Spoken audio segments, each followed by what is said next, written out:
Friends, welcome back. तो friends, अभी का वीडियो है और करो गेहूं रिजेक्ट, भारत उधार पर गेहूं नहीं देगा। इजिप्ट के पास गेहूं खरीदने के लिए पैसे नहीं बचे। और इजिप्ट के पास ही गया था ना पहले गेहूं, जो सुनने में आया था पहले कि टर्की के पास गया था, तो टर्की के बाद इजिप्ट। हाँ, तो उसके बाद ये सुनने में आ रहा था कि जो इजिप्ट है उन्होंने भी रिजेक्ट कर दिया, और शायद ये बोल के रिजेक्ट किया कि क्योंकि ये टर्की ने रिजेक्ट किया तो इसमें कोई प्रॉब्लम होगी, इसलिए हम भी नहीं लेंगे। ऐसा कुछ सुनने में आया था, मुझे पक्का नहीं ऐसे पता। फेक बातें मेरे को लग रहा है, क्योंकि मतलब कोई बंदा माल आने के बाद ये सब बोलता है। तुम पहले ही मंगवाओ ही मत। अगर टर्की से मतलब रिफ्यूज हो गया तो क्या उनको कांटेक्ट नहीं होगा किसी ने कि भैया ऐसा है, टर्की ने नहीं लिया है, क्या तुम्हें चाहिए क्या? वही बोला होगा और तो वो बोलेंगे हाँ ले आओ मगर जैसी पोर्ट पे का सॉरी बॉस टर्की। वही तो समझ नहीं आ रहा। तो लोगों में जो बातें रूमर्स फैला रहे हैं उनको मेरे ख्याल से लॉजिक नहीं पता। अगले बंदे ने मांगा होगा तभी वहां गया होगा ना। मैं भी वही सोच रही हूँ, पर अब देखते हैं। अब ये कह रहे हैं कि उनके पास तो पैसे ही नहीं है, मतलब जो भी इनकरेक्ट है, पैसे नहीं है तो वो बोलेगा हाँ हमें को दे दो। और फिर उनको पता चला सॉरी बॉस में पैसा नहीं है, तो क्या फिर बहाने मार दिए कि भैया हमें ये खराब। ऐसा नहीं होता भैया, लाइफ में एग्जैक्टली पता नहीं है कि किसी का पैसा नहीं है तो क्यों मांगेगा, अनलेस देखते हैं कोई उसने डील की हो कि उधार पे लूंगा एक्सेट्रा। चलो वीडियो शुरू करके पता करते हैं डिटेल्स। तो वीडियो शुरू करने से पहले अगर आप चैनल पर नए हो और आपने अभी तक सब्सक्राइब नहीं किया तो जल्दी से पहले सब्सक्राइब के बटन और बेल आइकन को क्लिक कर लो, ताकि आपको हमारे सारे न्यू वीडियोस के नोटिफिकेशन मिल जाए जैसे हम अपलोड करें। अगर आपको वीडियो पसंद है प्लीज लाइक एंड शेयर। चलिए शुरू करते हैं। टर्की के बाद इजिप्ट ने भी भारत के गेहूं की सेम शिपमेंट को रिजेक्ट कर दिया था। टर्की ने तो सैंपल्स की टेस्टिंग के बाद रिजेक्ट किया था, लेकिन इजिप्ट ने तो भारतीय गेहूं से भरे कार्गो वेसल को अपने पोर्ट के ऊपर भी आने नहीं दिया था। फिर सैंपल्स की टेस्टिंग तो दूर की बात है। ऐसा नहीं है कि इजिप्ट के पास पर्याप्त मात्रा में गेहूं है, इसलिए उसने भारत के गेहूं को रिजेक्ट किया था। इजिप्ट दुनिया का सबसे बड़ा व्हीट इंपोर्टर देश है। इजिप्ट के लोग साल भर में जितना गेहूं खाते हैं उसका 65% इजिप्ट विदेशों से परचेज करता है। वहाँ पर गेहूं की खेती के लायक जमीन कम है, जिसके कारण उसको गेहूं के लिए दूसरे देशों की तरफ देखना पड़ता है। इजिप्ट जो 65% गेहूं विदेशों से परचेज करता है, उसका 85% गेहूं रशिया और यूक्रेन से खरीदा जाता था। लेकिन युद्ध के कारण यूक्रेन गेहूं बेचने लायक नहीं रहा और रशिया को सैंक्शंस के कारण गेहूं एक्सपोर्ट करने नहीं दिया जा रहा है, जिसके चलते अब इजिप्ट को भारत से गेहूं परचेज करना पड़ रहा है। गेहूं तो इजिप्ट भारत से परचेज कर रहा है, लेकिन उसमें भी इजिप्ट को कई दिक्कतें आ रही हैं। सबसे बड़ी दिक्कत है पैसे की। रशिया या यूक्रेन से गेहूं परचेज करने के लिए इजिप्ट को जो ट्रांसपोर्टेशन और इंश्योरेंस कॉस्ट पे करनी पड़ती थी, भारत से गेहूं परचेज करने के लिए इजिप्ट को उसका 3 गुना ज्यादा प्राइस पे करना पड़ रहा है, क्योंकि ब्लैक सी में स्थित यूक्रेन और रशिया के पोर्ट्स के मुकाबले भारत और इजिप्ट के बीच बहुत ही ज्यादा डिस्टेंस है। दूसरी दिक्कत यह है कि इंटरनेशनल मार्केट में व्हीट के प्राइसेस इस समय एवरेज से भी डबल चल रहे हैं, जिसके चलते पिछले सालों के मुकाबले इस साल इजिप्ट को व्हीट के लिए कई मिलियन और बिलियन डॉलर्स खर्चने पड़ रहे हैं। भारत के पास इस समय गेहूं खरीदने के लिए कई सारे देश लाइन में लगे हैं, जो एडवांस पेमेंट करने के लिए भी रेडी हैं। भारत के गेहूं की डिमांड इस समय काफी हाई है। ऐसे में भारत तो अपने गेहूं के ऊपर कोई ज्यादा डिस्काउंट बिल्कुल नहीं दे रहा है। अगर इजिप्ट भारत से गेहूं परचेज नहीं करेगा तो हम किसी और देश को भी बेच सकते हैं, लेकिन इजिप्ट के पास इस समय लिमिटेड ऑप्शंस हैं, इसलिए अब गेहूं परचेज करने के लिए इजिप्ट मदद की गुहार लगा रहा है। रेफरेंस के लिए आपकी स्क्रीन के ऊपर ऑप इंडिया के आर्टिकल का स्क्रीनशॉट है, जिसके मुताबिक इजिप्ट ने वर्ल्ड बैंक से 500 मिलियन डॉलर्स की मदद मांगी है, जिसके बाद इजिप्ट भारत के साथ गेहूं की एक लॉन्ग टर्म डील साइन करने वाला है। रिपोर्ट्स के मुताबिक इजिप्ट भारत के साथ 5 लाख टन गेहूं सप्लाई करने की एक डील करना चाहता है, लेकिन इजिप्ट के पास इस समय पेमेंट करने के लिए फंड्स पर्याप्त मात्रा में बिल्कुल नहीं है।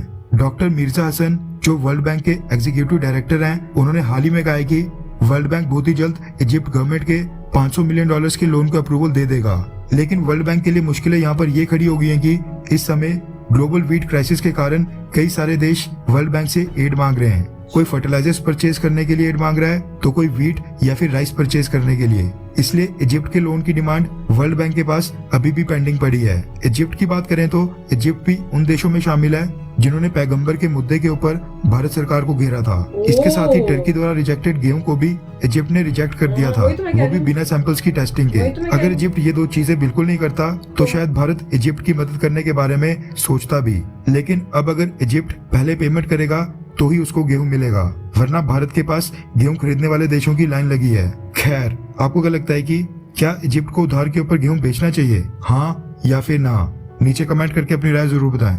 मैं बताऊं, सच बताऊं, मुझे तो समझ ही नहीं आ रही इन कंट्रीज की कि पहले तो इंडिया के साथ गलत वे से एक्ट करते हैं, और इन्होंने तो 2 चीजें गलत कर दी कि पहले इन्होंने गेहूं मंगवाया जो टर्की ने रिजेक्ट किया था, उसके बाद नहीं, बोल यहाँ ही पे लिया। नहीं, मेरे ख्याल से यही कंफ्यूजन है कि गेहूं जो है टर्की से इजिप्ट गया क्यों?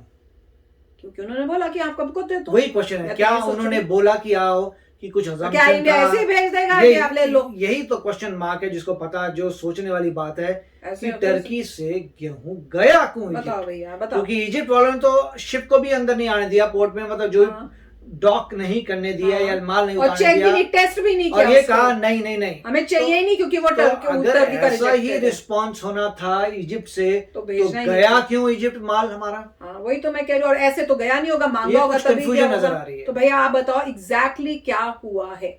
और अगर इन्होंने ऐसा किया कि मंगवा के उसके बाद पोर्ट पे अंदर घुसने तक नहीं दिया और उसको वापस भेज दिया, तो फिर आप ये कैसे बोल रहे हैं कि हमें हेल्प करो? और इंडिया क्यों करे भैया? अगर मैं होती ना इंडिया की जगह, मैं तो नहीं करती। हेल्प वाली बात नहीं, हेल्प भी क्या, मैं बिजनेस ही नहीं करूं। तुम पैसे भी दे के मुझसे ले लो, वीट क्यों दे? मैं तो नहीं दूंगी। अगर तुम डबल भी मुझे प्राइस दे रहे हो बाकियों से, मैं तो भी ना दूं। झोल है, क्योंकि अगर वो बोलते हैं एक्सक्यूज मी हमें जो वीट चाहिए था, तो जो शिपमेंट आई थी उसे क्यों रिजेक्ट किया?